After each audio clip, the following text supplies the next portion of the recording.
So this yoga sequence is for your energy levels. Let's start in a kneeling posture, rolling your shoulders back, and just taking your hands behind you, interlace, roll the outer edges of your shoulders back, and breathing in and out of your nose, isolate the breath into the chest, and then come on to all fours. So hands under the shoulders, knees under the hips, and just stretch right out into your fingertips like a jungle cat stretch.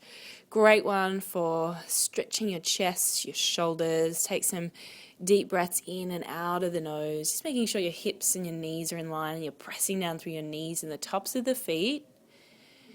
And then eventually, once you've had enough of that, you'll use an in-breath to bring the hands in towards you. And just move onto your feet, knees bent, hang forward. Good one, just to fold forward, stretch out the back. And then when you're ready, bend your knees, draw the navel in towards the spine and slowly roll up through the spine. Once you're up, roll the shoulders back and we come into Warrior One. So step your right foot forward, turn the left toes out. Left toes turn out just enough so that we can still square the hips forward. So your hips want to square forward, your shoulders forward. Let's reach the arms up as we inhale. Reaching into your fingertips, keep your shoulders soft. Notice you might move a little bit here with your breath in and out of the posture. Great for strengthening the legs and stretching your upper body.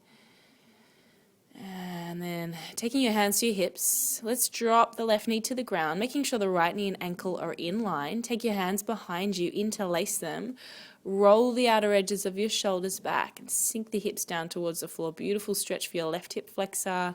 You're opening the chest space. Deep breaths into the chest. And then taking your hands to the floor, step back to a plank, drop your knees, and using core strength, lower yourself down to the ground. Then I come into Sphinx pose. Take your elbows under your shoulders, spread your fingers, navel to spine, tuck your tailbone under a little bit to protect the lower back, and use an inhalation to lift your chest and look forward. So keep the back of your neck long, energetically pulling your fingers in towards yourself, your elbows in towards your torso.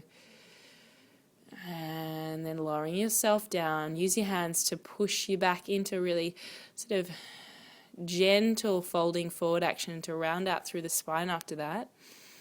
And then again, roll all the way out through the spine, shoulders roll back. And we take all of that on the second side. So this time we step the left foot forward, we turn the right toes out. Just make sure you can square the hips forward. And sometimes we need to turn the toes in of the right foot a little bit so we can square up. Use an in-breath to reach your hands right up above your head. Palms face each other. Shoulders are really soft. Earthing down into both feet. And then eventually, again, taking your hands to your hips. Gently dropping your right knee to the ground. And we interlace the hands behind the back, roll the outer edges of the shoulders back, easing your hips to the floor, breathe into that nice open chest space, beautiful posture, lifting heart space, chest space. Taking your hands to the floor, step back to that plank, drop your knees, and again, lower down. This time we take a deeper back bend. We take upward facing dog. So take your hands down towards your waist. Draw the elbows in and use an in-breath to push into your hands. Lift yourself up, take the thighs off and squeeze your shoulder blades together.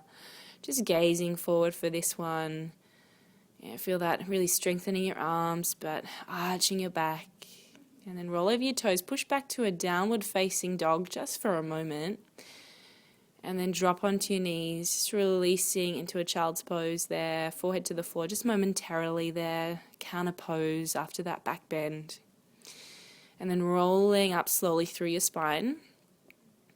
Let's come into a seated posture, and then from there just taking the hands back a little further, fingertips point forward, feet hip distance, knees bent, and use an in-breath to lift your chest and your hips so your hips and knees are in line.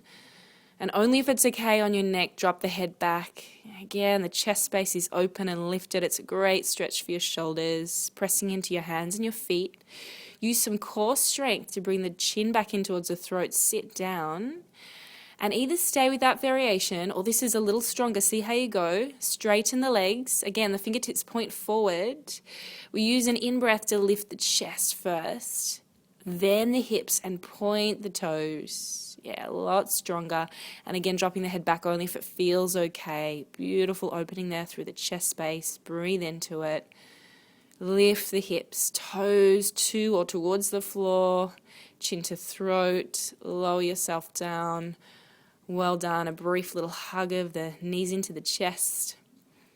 And we're coming into a lying down posture to take our fish pose, another great one for breathing into the chest space and really opening it up and uplifting our energy and ourselves.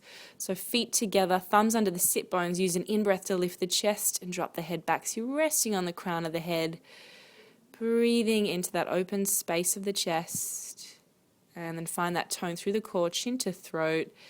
Again, another little squeeze, and we're finishing up in an easy sit, whatever's comfortable for you. So cross-legged, kneeling, roll the shoulders back, back of the neck long, and we just sit. We allow the breath to settle. Just observing the body after that practice. Notice any energy or warmth in the body.